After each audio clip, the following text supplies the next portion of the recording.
కాంగ్రెస్ ప్రభుత్వ తీరుపై మండిపడ్డారు మాజీ మంత్రి నిరంజన్ రెడ్డి. రుణమాఫీ అమలుపై కాంగ్రెస్ పీఎం కిసాన్ సమ్మాన్ డేటాను ప్రతిపాదికగా తీసుకోవాలన్న నిర్ణయంపై ఆగ్రహం వ్యక్తం చేశారు.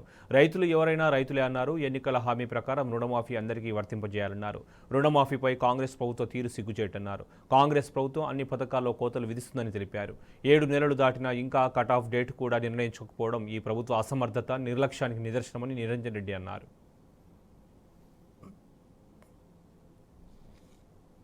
దేశంలో తొలిసారి కేసీఆర్ రైతు బంధు అమలు చేయడంతో కేంద్ర ప్రభుత్వం మీద ఒత్తిడి పెరిగి ప్రధాని కిసాన్ సమ్మాన్ యోజన పథకాన్ని తీసుకొచ్చిందని నిరంజన్ రెడ్డి చెప్పారు. చరిత్రలో ఎన్నడూ లేని విధంగా 11 విడతల్లో రైతు బంధు కింద రైతుల ఖాతాల్లో 72,910 కోట్లు జమ చేశామని చెప్పారు. కాంగ్రెస్ ప్రభుత్వం రాష్ట్రంలోని 70 లక్షల పైచిలుకు రైతాంగంలో సగానికి సగం మంది రైతులకు పథకాలను ఎగ్గొట్టేందుకు రంగం సిద్ధం చేస్తుందని మండిపడ్డారు.